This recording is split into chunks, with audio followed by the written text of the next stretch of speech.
Good morning, students. 11th Commerce. Today we are going to discuss topic merits and advantage of sole proprietorship firm. जो sole proprietorship firm है उसके क्या क्या merit है, क्या उससे एडवांटेज होते हैं, उसे करने के में क्या क्या लाभ होते हैं।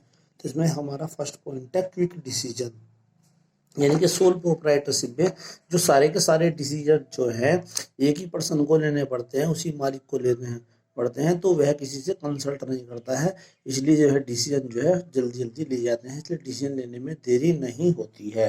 तो देखते हैं, in sole proprietorship firm all the decisions are taken by proprietor. सारे डिसीजन प्रोप्राइटर के द्वारा लिए जाते हैं। Himself, proprietor himself, he is not suppose to consult anyone and waste time. वह मतलब जो है उसे जो है किसी से कंसल्ट नहीं करना होता है, ना ही कंसल्ट करने के लिए टाइम वेस्ट करना होता है। By quick decisions immediate actions are taken which brings flexibility of operations. ठीक है, तो वह जल्दी जल्दी डिसीजन लेता है जिससे ऑपरेशन में जो है फ्लेक्सिबिलिटी आती है। There are no delays and business can quickly adapt itself to changing environment. जैसे भी एनवायरनमेंट चेंज होता है तो सोल प्रोप्राइटरशिप में जो अकेला ही बंदा है उसके अकॉर्डिंग वो फटाफट डिसीजन लेता है। उसके बाद है कॉन्फिडेंशियली, यानी कि जो है जो काम होता है वह जो है कॉन्फिडेंशियली होता है, क्योंकि सारे सीक्रेट जो है उसी के पास रहते हैं। तो जो है, और दूसरी बात, जैसे कंपनी वगैरह है, कंपनी को अपने जो अकाउंट है वो जो है पब्लिश करने पड़ते हैं पब्लिकली और शो करने पड़ते हैं, जबकि जो सोल प्रोप्राइटरशिप है उसे अपने अकाउंट जो है किसी को शो नहीं करने पड़ते हैं। तो इसलिए बिजनेस में जो है कॉन्फिडेंस बना रहता है।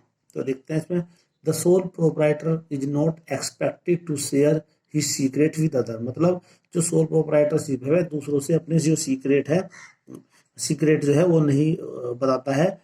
There is no legal compulsion, कोई लीगल कंपल्सन नहीं है for a sole proprietor to publish his account. मतलब अपने अकाउंट को पब्लिश करने के लिए सोल प्रोप्राइटर को कोई लीगल कंपल्सन नहीं होता है। All decisions are taken by proprietor, सारे जो डिसीजन है प्रोप्राइटर के द्वारा लिए जाते हैं। So it becomes easy for him to maintain secrecy and get better competitive strength. इसलिए जो है वो सीक्रेसी मेंटेन कर सकता है, गोपनीयता बनाए रख सकता है। उसके बाद है डायरेक्ट इंसेंटिव। डायरेक्ट इंसेंटिव ये है कि जब सोल प्रोप्राइटरशिप में एक ही पर्सन उसको मैनेज करता है तो सारे प्रॉफिट को जो है वही लेता है, तो उस जो इंसेंटिव मिलता है उससे वह जो है मोटिवेट भी होता रहता है। तो in sole proprietorship form there is direct relation between the efforts and reward, which means proprietor puts extra efforts, then profit increase and proprietor get extra income। मतलब प्रोपराइटर है जितना ज़्यादा काम करेगा उतना ही उसे एक्स्ट्रा इनकम होती है, उससे वो मोटिवेट होता है। सो proprietor is always motivated to work extra to get extra reward. इसलिए जो है जो सो प्रोपराइटर है वह एक्स्ट्रा अवार्ड के लिए जो है वो मोटिवेट होता रहता है। जैसे अपनी शॉप खोलनी है तो उसे अगर कस्टमर 9 बजे तक आ रहे हैं, 10 बजे तक आ रहे हैं, तो 10 बजे तक अपनी शॉप को खोलेगा वो। ठीक है, जबकि जहाँ पर जो जॉब होती है या पार्टनरशिप की बात होती है वो टाइम नहीं चलते हैं, तो अपने टाइम से चले जाते हैं। सेंस ऑफ एकम्प्लिशमेंट, ठीक है, तो इसमें क्या है, there is personal satisfaction involve in working for one self. इसमें पर्सनल सेटिस्फेक्शन होता है। The success in business not only contribute self satisfaction. जो बिजनेस की सक्सेस है वो उससे न केवल सेल्फ सेटिस्फेक्शन होता है but also instills in the individual sense of accomplishment and confidence। बल्कि वह जो है बिजनेस में जो है कॉन्फिडेंस की फीलिंग जो है उसको भी भरती है। ठीक है, उसके बाद है easy to form and dissolve. मतलब जो है उसको जो इसकी एडवांटेज ये है कि इसको आप इजीली स्टार्ट कर सकते हैं, इजीली डिसॉल्व कर सकते हैं। मतलब जब चाहे जब बिजनेस को शुरू कर सकते हैं, जब चाहे जब बिजनेस को खत्म कर सकते हैं। ठीक है, तो कोई ज़्यादा विशेष लीगल फॉर्मेलिटी नहीं होती है। तो ये sole proprietorship organization is easy to form. मतलब जो सोल प्रोप्राइटरशिप की ऑर्गेनाइजेशन है उसे स्टार्ट करना बहुत ही इजी होता है, शुरू करना। नो लीगल का फॉर्मेलिटीज आर इन्वॉल्व, कोई लीगल फॉर्मेलिटी नहीं होती है in setting up this type of organization. इस टाइप के ऑर्गेनाइजेशन में कोई फॉर्मेलिटी नहीं होती है। It is not governed by any specific law, और इसमें कोई स्पेसिफिक लॉ भी नहीं होता है। ठीक है, the sole proprietor can close the business whenever he desire without any legal formality. It can be closed by paying back it's डेब्ट, मतलब यह जो है जब चाहे जब से शुरू कर सकते हैं, अपने जो उसके जो ऋण लोन वगैरह जो है कर्जे वगैरह उन देने के बाद अपने बिजनेस को क्लोज कर सकता है। उसके बाद disadvantage and demerits of sole proprietorship, मतलब जो सोल प्रोप्राइटरशिप है उसके क्या हानियां, क्या दोष हैं, क्या उसकी कमियां हैं। ठीक है, तो सबसे पहले है लिमिटेड रिसोर्सेज, मतलब सीमित संसाधन। मतलब जब एक व्यक्ति काम को करता है तो एक व्यक्ति जो है संसाधन ज्यादा नहीं जुटा पाता है, वो ना ज्यादा पैसा लगा पाता है। ठीक है नहीं, तो जो सोल प्रोप्राइटरशिप में कमी है कि इसमें लिमिटेड रिसोर्सेज होते हैं, यानी कि अगर बिजनेस को प्रोग्रेस करनी हो तो बिजनेस को प्रोग्रेस करने में बड़ी प्रॉब्लम होती है। इसमें स्मॉल स्केल का बिजनेस तो ठीक है, लेकिन अगर आप मीडियम या लार्ज स्केल का बिजनेस करने जा रहे हैं तो सोल प्रोप्राइटरशिप के पास जो है रिसोर्सेज की कमी होती है। तो देखते हैं इसमें, in sole proprietorship the firm finance is supplied by proprietor himself, जो फाइनेंस है वो केवल प्रोप्राइटर के द्वारा ही दिया जाता है। फ्रॉम इज वेल्थ, अपनी प्रॉपर्टी से या उधार लेकर देता है, फ्रॉम फ्रॉम बोरोइंग, बोरोइंग से उधार है ना। तो there is a limit to the credit raising capacity of a single person, मतलब एक जो व्यक्ति है उसकी जो जमा लेने की जो क्रेडिट रेजिंग फैसिलिटी है, मतलब जो उधार लेने की जो है वो क्षमता वो सीमित होती है ना। This reduce the scope of business growth, इससे जो है बिजनेस जो ग्रोथ का जो स्कोप है वो रुकता है। ठीक है, the funds are not sufficient for medium scale and large scale business, अगर जो मीडियम स्केल का बिजनेस है, लार्ज स्केल का बिजनेस है, उसके लिए फंड सफिशिएंट नहीं होते हैं, इसमें स्मॉल स्केल का बिजनेस ही किया जाता है। उसके बाद है limited life of a business, जो सोल प्रोप्राइटरशिप का जो बिजनेस है उसकी लाइफ जो है लिमिटेड होती है। ठीक है, the survival and continuity of soul proprietorship firm depends upon one person only, जो उसकी जो सर्वाइवल है, जो कंटिन्यूटी है, वो एक ही पर्सन पर डिपेंड होती है। If the proprietor falls in, यदि जो प्रोप्राइटर बीमार हो जाता है, बिकम इंसॉल्वेंट हो जाता है, दिवालिया हो जाता है, इंसॉल्वेंट दिवालिया होता है जब उसके पास कर्जा ज्यादा हो जाए, उसके पास एसेट्स कम हो जाए, तो उसको बोलते हैं इंसॉल्वेंट। ठीक है, देन द बिजनेस में कम टू एन एंड, तब जो ऐसी स्थिति बिजनेस जो है खत्म हो जाता है।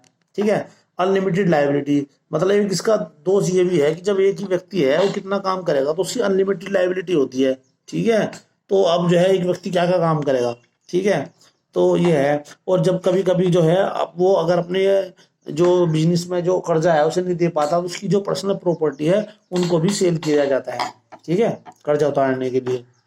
उसके बाद देखते हैं ये क्या है इसमें, the sole proprietorship is personally liable for all the debts, जो सोल प्रोप्राइटरशिप है सारे जो कर्जे हैं ऋण है उनके लिए पर्सनल रूप से जिम्मेदार होता है। In case of heavy loss, अगर कोई हैवी लॉस होता है, the proprietor will not only loss all his business assets, तो प्रोप्राइटर को जो है सारी बिजनेस की एसेट्स हैं उनकी तो हानि होती है, but may have to sell his personal property to pay back his debt, तो उसे अपनी जो पर्सनल प्रॉपर्टी है अब उसे भी अपने जो ऋण को लोन को कर्जे को चुकाने के लिए उसे बेचना पड़ता है। ठीक है, इसके बाद है लास्ट वन है अनलिमिटेड मैनेजल स्केल, मतलब सीमित मैनेजल स्केल। इसका मतलब है कि जो एक मैनेजर है उसमें कितने तरह की एक जो पर्सन है उसमें सब तरह की क्वालिटी तो नहीं हो सकती, वो मैनेजर का काम भी नहीं कर सकता, सेल्स का काम भी कर सकता, किसका काम करेगा वो। ठीक है नहीं, तो एक व्यक्ति के अंदर सारी एबिलिटी नहीं होती है। दूसरी बात, अगर वो मैनेजर रखता है तो उनकी सैलरी बहुत ज्यादा है, उनकी सैलरी जो है वो बियर नहीं कर सकता है। ठीक है, देखते हैं, in sole proprietorship firm all the activities are performed by single individual, सारी एक्टिविटी एक ही व्यक्ति के द्वारा की जाती हैं। A single individual can not be expert in all the field, जो एक व्यक्ति है वो सारे काम में एक्सपर्ट नहीं हो सकता। ठीक है ना, he may be a good salesman, sales person, वह एक अच्छा सेल्स पर्सन हो सकता है ना, but not a good manager, किंतु एक अच्छा मैनेजर नहीं हो सकता। It is difficult to find all the skills and expertise in one person, तो एक ही व्यक्ति में सारी स्किल जो है एक्सपर्टाइज को पता करना मुश्किल होता है। And sole proprietor generally can not afford to appoint specialize, और जो सोल प्रोप्राइटर है वह स्पेशल जो व्यक्ति है उन्हें अपॉइंट भी नहीं कर सकता, क्योंकि उसके पास इतनी सैलरी नहीं दे सकता, उसके पास इतना पैसा नहीं होता है। And expert always employs, expert employ को नहीं रख सकता। The superior is overburden, the proprietor is overburden with too many task, तो जो प्रोप्राइटर है उसके पास बहुत सारे काम का जो है बर्डन होता है, तो यह भी इसकी जो है एक डिसएडवांटेज है। अब देखते हैं इनका कंक्लूजन। ठीक है, तो अब देखते हैं कंक्लूजन में यह है कि जो सोल प्रोप्राइटरशिप है वो किस तरह के लिए सुटेबल है। सोल प्रोप्राइटरशिप का जो बिजनेस है वह स्मॉल स्केल के लिए सुटेबल है। ठीक है, क्योंकि स्मॉल स्केल में एक ही व्यक्ति ध्यान रख लेता है, लिमिटेड कैपिटल लगती है, तो इसमें जो किस तरह के बिजनेस कर सकते हैं, इसमें आप जो है ग्रोसरी शॉप है, किराने की दुकान कर सकते हैं, बेकरी शॉप कर सकते हैं, है ना, टेलरिंग शॉप है, हेल्थ क्लिनिक, डॉक्टर क्लिनिक, ये इस तरह के जो है ना एक व्यक्ति जिन्हें इजीली कंट्रोल कर सकता है। तो देखते हैं soul proprietorship is suitable form of business. Business का सुटेबल फॉर्म होता है for small scale enterprises. The sole proprietorship in is suitable for enterprises.